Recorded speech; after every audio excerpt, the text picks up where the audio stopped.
Hi, welcome to the premiere edition of Horner's Corner on so many platforms with you. WAOH.TV, WAKR Radio, our YouTube channel, and certainly it is my pleasure to host this each and every month. And I felt there was no better person to open up Horner's Corner with than a guy that I certainly have a lot of admiration for. He's made his mark in Akron in so many different ways, and it was a natural to invite him to the show.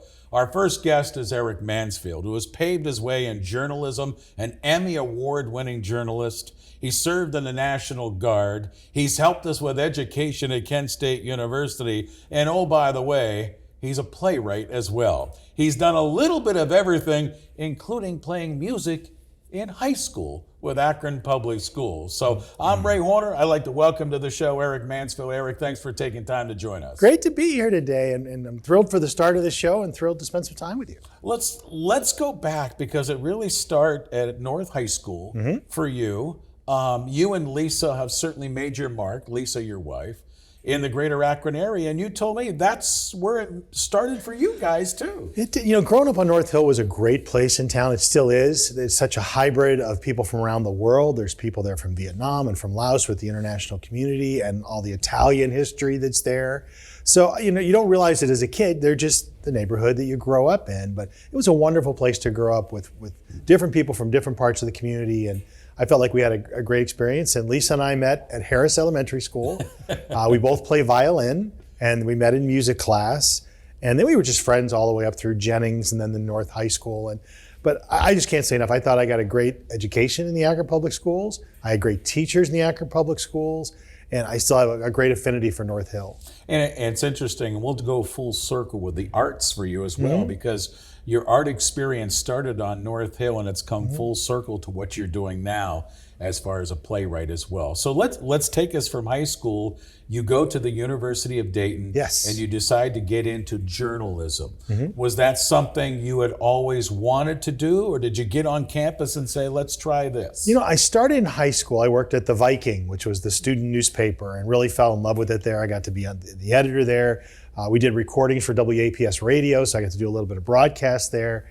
So I was really looking for a journalism program, and at the time, I just wanted to get a little farther away than maybe Kent State would have offered me, although I think the world of Kent State's program and still do. But I saw the University of Dayton playing basketball one Saturday, and we didn't have the internet back then. Right. But I looked up, well, how far is Dayton, Ohio from Akron, Ohio? Because I really hadn't traveled much as an inner city kid. And I applied there and got accepted there. And while it's a private Catholic school, I'm not Catholic. I didn't know what to expect. I didn't know anybody there. But I applied for their journalism program with just a few of my newspaper clips, and they said, come on down. And the best advice I got was, if you're thinking about the TV piece of it, which I was, go to a university that has TV stations in town. And while OU, Ohio University, has a wonderful broadcast program, there aren't any real big TV stations in Athens, Ohio. So you want to get experience. But Dayton, Ohio certainly did. And it paid off. I was there for the 4 years. I interned at the local TV stations there, and I had a great experience. Ended up coming to WKYC television in Cleveland. Was that the initial job out of college, or was there a jump in between there? No, my first job out of college, I graduated in 1991, and we had a recession. And suddenly nobody was hiring anywhere. And I came back to Akron, and Lisa and I got married right after college. And I started out working at record publishing in just the suburban newspapers.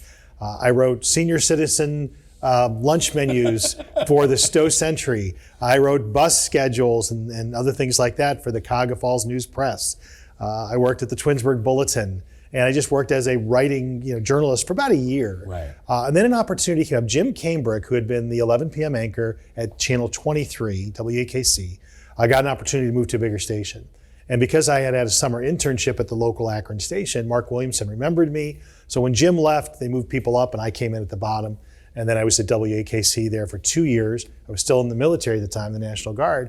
But then the opportunity came. I was 24 years old and got a chance to go to Cleveland at WKYC. And while I had fully expected I would leave Akron and then hope to come back someday, I was really very fortunate to just stay here after college and then be able to stay here through my career. Eric Mansfield with us on Horner's Corner.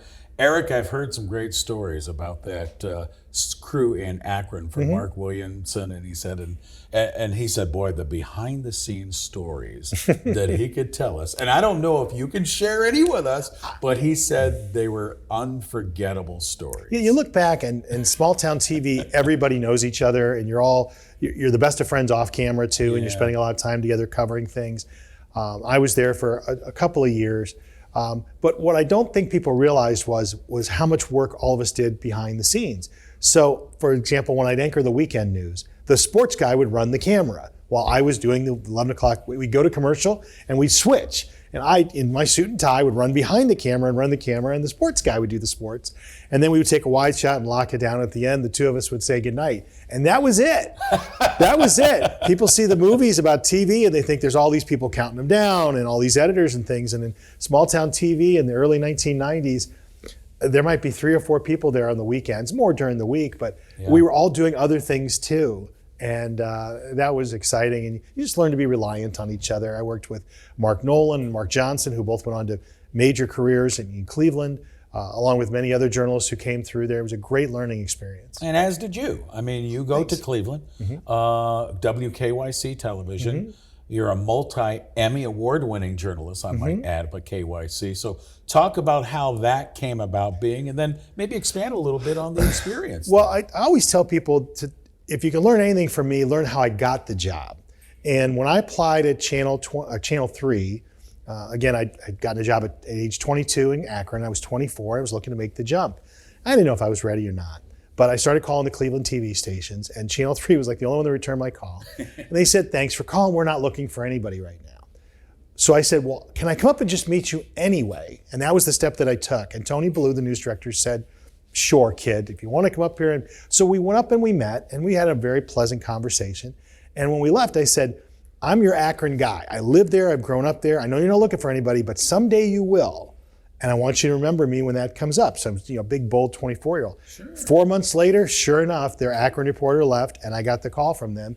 And it was because I'd had that initial interview that wasn't for a job, it was just a meet, that they remembered me and offered me the opportunity to come up there. So don't take no for an answer on at least still meeting people. If you just wait till there's an opening, sometimes you're competing against dozens of people, and it's a little more challenging. What was the biggest adjustment going from the Akron TV to KYC in Cleveland? You know what's funny is Lee Barr, who was our assistant assignment editor at Channel 23, she has since worked at Channel 3, I believe. Now she's with NPR in Cleveland. She said the difference between big time Channel 3 and small Channel 23 is nicer shoes.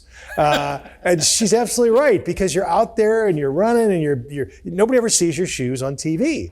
So you want to wear comfortable shoes, but you need nicer shoes because you're just kind of going to nicer stories. It's still television, it's still storytelling. A minute, 15 seconds for a story in Akron on the small station is the same as it is in Cleveland. Once you convince yourself of that.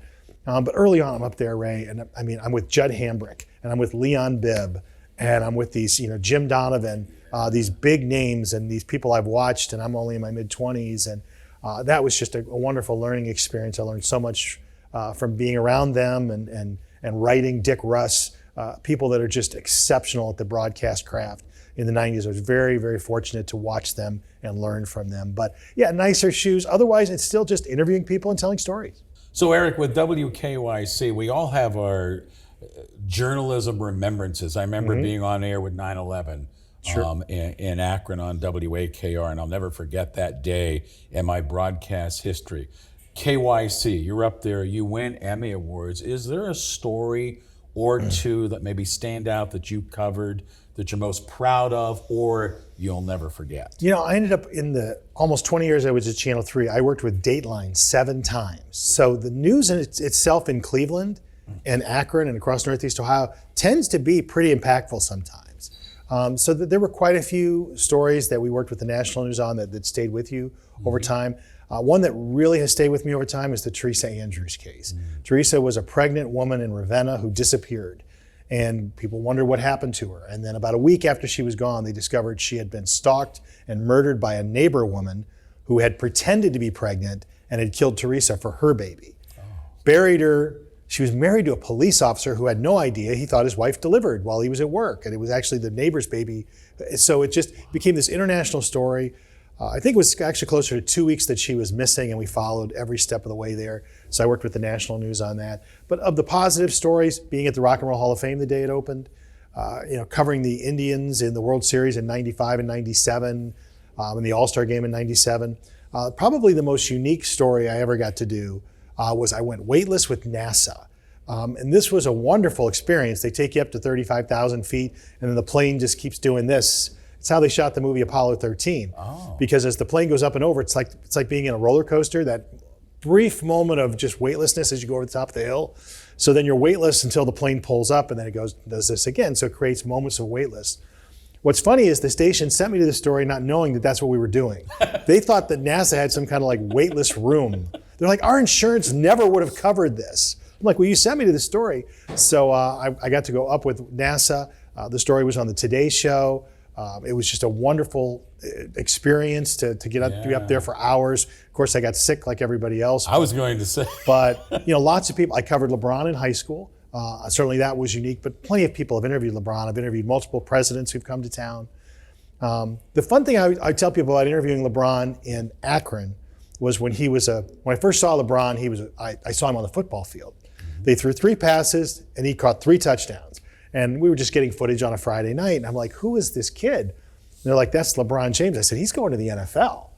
And one of the players, no, he's going to the NBA. You just watch. And sure enough, they were right. Yeah. But when I would go over there to cover things, I would come back with an interview, and Chuck Galletti was with our sports part at the time. He goes, how did you get LeBron? It seems like everybody goes there and LeBron doesn't talk to him. Why does LeBron talk to you? And I say, because I don't ask to talk to LeBron. I just go in, and because they were a phenomenal team, I asked to talk to anybody. And LeBron couldn't stay away because they're high school kids. Right. So if I was interviewing little Drew or Sion or something like that, LeBron would inevitably come over and stick his face in the camera and make faces, and then I would be able to talk to him. But when the other reporters would show up and they only wanted to talk to LeBron, he had a lot on his plate. So I had a very good relationship with him in high school. Those were amazing experiences to cover. Yes. Unfortunately, the crimes stick out, like I said, murders and things like that, but it's amazing to be a paid witness to history and the things you get to do as a journalist. We're visiting with Eric Mansfield on our premiere edition of Horner's Corner, and Eric, let's stay on the journalist pathway right now. What about biggest influences? You remember you got up to KYC and you're in with these people that you're going, oh, I'm on the same set with these guys. But biggest influence in the industry, was it on that set or maybe before? I would say the biggest influence I had was getting to work with Leon Bibb. Leon used the expression bleed on the keyboard. And if you've ever listened to Leon's story, he certainly has a wonderful delivery. But he's a tremendous writer, and he talks about bringing the emotion to the story and being a witness to a story. And when you're out telling a story, to find those emotions and try to share those. All of us can share the facts, but not everybody can share what it feels like to be there. And so seeing Leon do that in his own work, and him for the time that we got to be together sharing that was very, very helpful to me. And I guess the second piece of that are the photographers behind the scenes that you don't see. I was very fortunate when I got to Cleveland at 24 years old. Yeah. They partnered me with a guy named Larry Baker, who had been in TV for 25 years at that point. So he was my Akron photographer, so I spent pretty much every day with him. Yeah. And photographers, they show reporters how to carry themselves at a murder scene. They show you how to stand. They show you, how to ask the right questions. They're so good at it. And so they're very much the Yodas that help us develop as the young Jedi. And I was partnering with Larry, my youngest son, Ted. His name is Theodore Lawrence, after Larry. Nice. But I worked with some amazing photographers over the years who just have a great eye for storytelling. And they teach you a lot and make you better on air if you just listen to their wisdom. Many people also remember you from Newsnight Akron, and we're bringing it back to Akron and now kind of where it started. And that was a fabled show, personalities galore, and you were the ringmaster of the whole show that not only brought the personalities together, but the subject matter. That looked like a lot of fun. And I've talked to you guys in the WAKR studios, and we've had some reunions and we've had some fun times. But I imagine on that set, with the guys that you had down there, including Jody, including Ed, and that crew, that had to be a lot of fun touching the Akron hearts with those stories. It was, because first of all, Akron news is just good to talk about, and there's always a lot of angles. And people would say the show had a lot of energy. How did you create that? And I always said, to me, the secret of the show was not to talk until we were on the air. So, we would arrive for a taping, and Howard and I would like, guys, just talk Browns, just talk Indians, just talk family. Don't talk about Mayor Plisqualik. Don't talk about what just happened this week. Save it till we're on the set. And then the reactions were very genuine, and I think people got that out of there. So, I'd bring on David Giffels, or I'd bring on Bob Dyer, and round out the poor Phil Trexler, for their insights. But the reactions were very genuine when they would tell you something from behind the scenes that I didn't want us to share before we got in front of the cameras, because then the reaction just wouldn't be as good. And the time would go by so quickly, but the news was always so engaging in Akron to talk about. Yeah, it was a terrific show, and I was disappointed actually when it went on. Me too. Okay, so we're into journalism here. We got Newsnight Akron, KYC, but Eric Mansfield is so much more. And you mentioned the National Guard a couple of moments ago. Let's get into that aspect and that side of your life and how that began for you. And it took you to Iraq. It took you to Hurricane Katrina. It took you around the world. So talk about that aspect of your life. Well, I needed a way to pay for college. I mean, I was from an inner city, blue collar family, and the money just wasn't there. So I looked for opportunities. My uncle, my grandfather, my great-grandfather had all served. So I looked into the opportunities there. And the Army National Guard was a great chance for that. The day I went up to enlist, though, I'm colorblind. And in the 1980s, that really limited the number of jobs you could do in the military.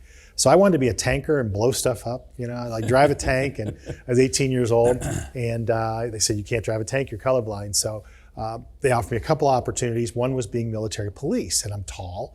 So it worked out very well, very professional group. So I got into the military, and then on the weekends I served in the military while I was going to college, and then I continued serving in the military while I was on television.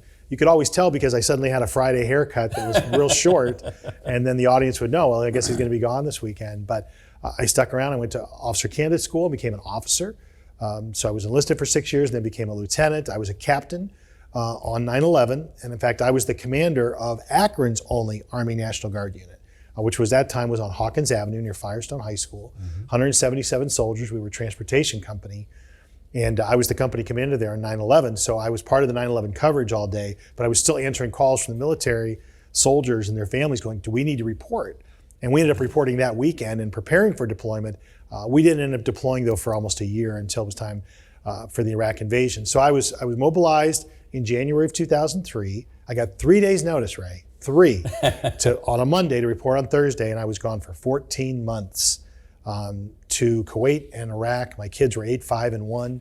But the community really supported Lisa, and she rose to the occasion to support other military spouses. And I can't say enough about Channel 3 supporting me through that, too.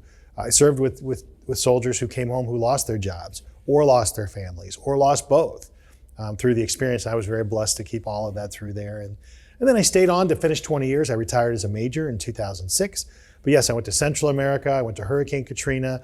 I was at the Lucasville prison riot, which was the longest prison riot in U.S. history. A very scary experience in the early 90s. I was still a candidate in the academy and went down there and led a platoon, and we were side by side with all of the state patrol, and we were there for 11 days, and I really feared that was going to turn very, very bloody because of the way it was all starting. So that was quite an experience too. But Hurricane Katrina was very rewarding to be here in the U.S. and helping people in trouble, but it just kind of overwhelmed your senses. I'd never been to a hurricane before. Yeah. And you see cars up in trees. It's like a Harry Potter movie. It's like, why is there a car up in that tree? This is reality, right?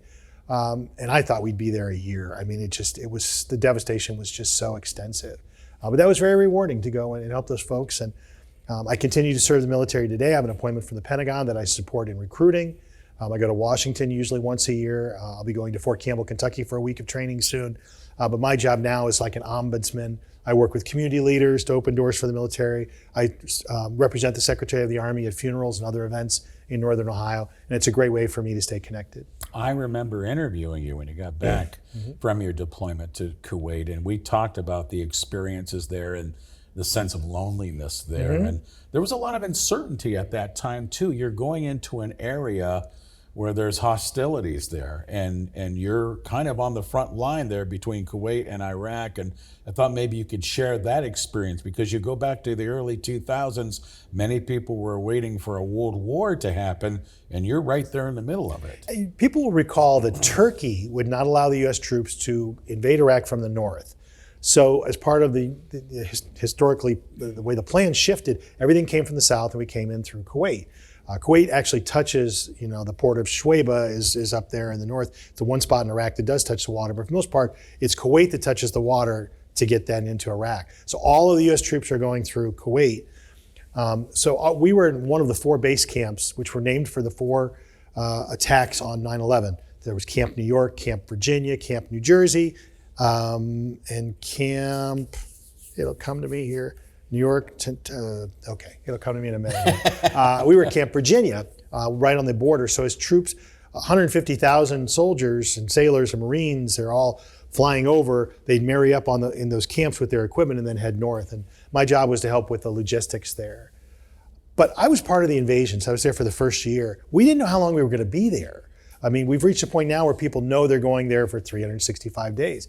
I was flashing back to my grandfather. He went to World War II, date return unknown. And he was gone in almost 4 years. So it was really hard to say goodbye to your kids, and you just don't know. Especially at that age. Before they determined the rotation, they were so little. And we didn't have the internet in the same way they do now. We didn't have Facebook or those kind of things to stay in contact. So it took a while before I could make contact back here. And then after a while, we got access to some email and things changed over time. But when we first landed there with the coalition forces too, it was a pretty overwhelming experience. I was in my mid-30s going, what am I doing here? But I thought we did great work, and I worked with amazing people. You eventually make your way to Kent State University, and you're in communications and marketing director there. No better person to me, the head of the department, when you look at your experience you've done. What led you to Kent State? Well, I got to a point in my career where my sons were growing. And I missed my oldest son's homecoming dance because I was anchoring the evening news. And I thought, there's more to life than being a journalist, and I need to look for other opportunities. So I spent about 2 years just investigating what opportunities might be there for me as a storyteller, and public relations seemed like a good one. I applied for a few jobs here in Akron. Unfortunately, didn't get them. At the time, I was very devastated. I was like, I'm Mr. Akron. But Kent State was just a matter of timing. I called out there and said, I'm really interested in higher ed, and here's who I am. And they met with me, and they really didn't have a job opening, but we just had a great lunch. And about a week later, they said, we're going to make a spot for you. We think you'd be a great addition to our team. So they give me the weekend to think about it. Because I'm like, I love television news. I love Channel 3. I need to think on this and think what's the best way. So Monday morning, I wake up and I go, I think this is the right thing to do, is to move to the university, support the university. And I told Lisa that, and we celebrated for about 2 minutes. And the phone rang, and it was my news director from Cleveland, Rita Andelson. She said, I need you to get to Chardon High School immediately. 4 kids have been shot. Oh, okay. So I can't even get free to call Kent State to say I want to take the job, or to get to Channel 3 to tell the bosses I want to leave.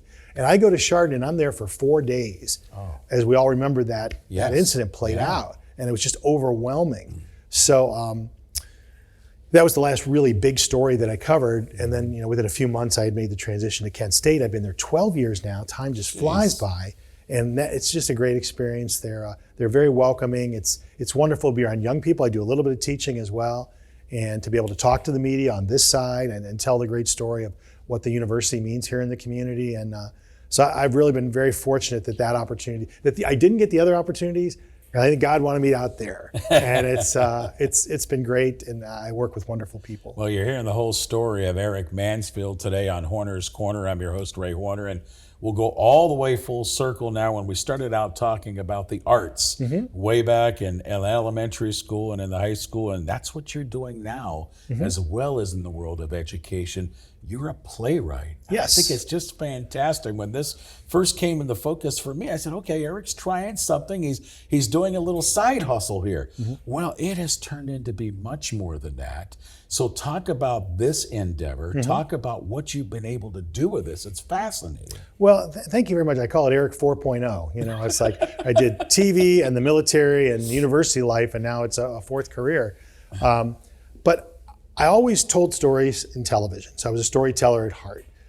Being at the university, I'm telling the university story all the time, but it's very focused on the higher ed. But I still want to be able to tell other stories and narratives. My kids were in the arts. We enjoyed that. And because I had worked in television, I write copy that's meant to be read aloud. So I had a pretty good feel of what it's like to tell a story when people are speaking. So I'm watching plays and musicals going, I think I can do this.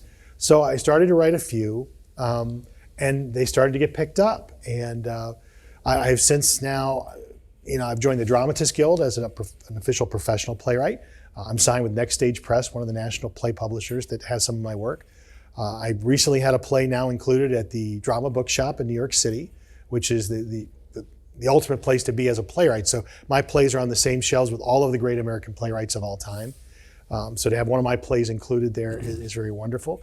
At the time of this taping in early 2024, I have 4 plays in production at 4 different theaters. And so I'm working with 4 different directors. And I'm just a big fan of watching them, bring those to life. But I write 3 to 4 full-length plays a year. Most playwrights are writing 1. Everybody's kind of on their own journey. So I get up in the morning and I'm focused on a story I want to tell and just trying to find it. But I could have easily, been writing a book, which I do plan to do. I have a mystery novel I've started. But I could easily writing in other ways or write blogs and things. But it felt like a good fit. And then to watch these stories come to life and audiences to be there and get the feedback, it's been a nice creative side. My kids are grown now, so I have a little more time to do these things. Some people garden and other people, find whatever their outlet is. I'm writing plays now, and I've been contacted by so many wonderful people that they themselves want to start writing. But I've written 10-minute plays, full-length plays, but it comes more naturally because of the broadcast side. I wrote 1-hour documentaries for NBC and PBS. So I was used to writing words that got spoken out loud. It's still a creative process and a learning experience, but it's been very rewarding. Well, when you think of Akron, there's so many people that go on that Mount Rushmore in Akron, and the reason that I invited Eric Mansfield to the premiere show is, to me, he's one of the most influential people that Akron has seen. When you look at the area of journalism and touching people and the stories that he's covered, education, playwright, and coming up through Akron Public Schools, it is a story that I wanted to be part of to help him tell that story, and I'm glad he agreed to be with us on our premiere edition of Horner's Corner. Eric, to wrap the whole thing up for you, talk to the folks out there watching and listening to us, how a kid from Akron Public Schools can do 4.0 with 4 different careers. Man, it can be done. It's finding that thing that you like to do. Some people say they want to, and some people are very happy doing one thing their whole life, which is great. But life is still a buffet, and you can eat what you like and mix things up once in a while. So I would just say I'm in my mid-50s, and I won an award for being an emerging playwright. An emerging anything in your 50s is pretty good. So I would just say if you have an outlet, YouTube, and just there's so many ways to learn about it, and just give it a try and see where it goes. And if you find people who inspire you, ask them how they do what they do.